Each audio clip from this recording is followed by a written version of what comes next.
अपने विरोधियों को मुंहतोड़ जवाब देने के मामले में पीएम मोदी का कोई सानी नहीं। विरोधियों की हर साजिश को नाकाम करने में नरेंद्र मोदी किस तरह माहिर हैं, इसका एक और उदाहरण उन्होंने पेश किया। दादरी में हुई जिस घटना को लेकर विरोधी दल मोदी पर निशाना साध रहे थे, उस पर पीएम ने चुप्पी तोड़ी।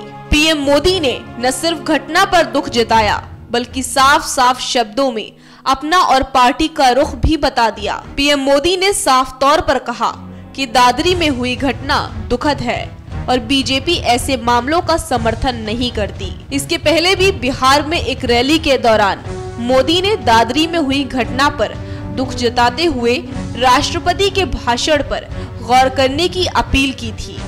क्या हिंदुओं ने मुसलमान के खिलाफ लड़ना है कि गरीबी के खिलाफ लड़ना है? मुसलमान तय करे कि हिंदू के खिलाफ लड़ना है कि गरीबी के खिलाफ लड़ना है। भारत के सबसे बड़ा मुखिया राष्ट्रपति जी ने जो कहा है, उससे बड़ा कोई विचार नहीं हो सकता, उससे बड़ी कोई दिशा नहीं हो सकती, उससे बड़ी कोई प्रेरणा नहीं हो सकती। मैं देशवासियों से यही कहूंगा कि राजनीति का स्वार्थ सीधा करने के तरीके बंद होने चाहिए।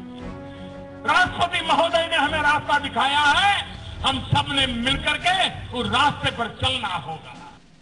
दादरी कांड पर एक अखबार को दिए इंटरव्यू में प्रधानमंत्री मोदी ने कहा कि ये काफी दुखद घटना है और बीजेपी इस तरह की घटनाओं का समर्थन नहीं करती।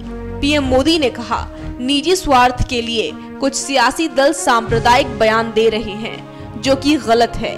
पीएम मोदी ने न सिर्फ दादरी घटना पर बल्कि पाकिस्तानी गजल गायक गुलाम अली के मुंबई में कार्यक्रमों को लेकर विवाद को भी अफसोसजनक करार दिया। दादरी की घटना या पाकिस्तानी गायक के विरोध की घटना दुखद है, मगर इन घटनाओं में केंद्र सरकार की क्या भूमिका है, ये सवाल भी उन्होंने उठाया है। पहले भी ये विवाद हुआ है। बीजेपी ने हर समय छद्म धर्मनिरपेक्षता का विरोध किया है और आज इन दुखद घटनाओं के जरिए फिर से वो विवाद उठा रहे हैं। बातचीत से इसका समाधान संभव है, ये बातें इंटरव्यू में कही है पीएम नरेंद्र मोदी ने। उन्होंने ये भी कहा कि बीजेपी कभी भी ऐसी घटनाओं का समर्थन नहीं करती है। दादरी कांड जैसी घटनाओं पर विपक्ष बीजेपी पर सांप्रदायिकता का आरोप लगा रहा है और इसके बाद उन्होंने ये सवाल भी उठाया है कि क्या विपक्ष खुद इनके लिए ध्रुवीकरण की राजनीति नहीं कर रहा।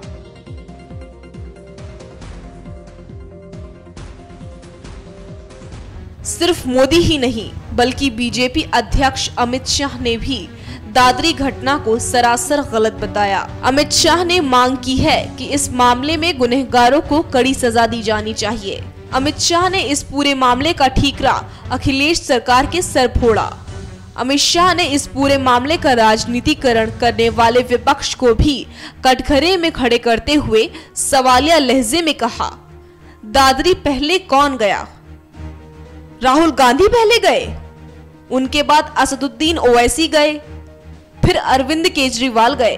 अमित शाह ने अपने मंत्री महेश शर्मा के दादरी दौरे के बचाव में भी दलीलें दी। शाह ने कहा कि महेश शर्मा वहां के सांसद हैं, इसी लिहाज से उनकी जिम्मेदारी बनती है। For more videos, subscribe, follow and like.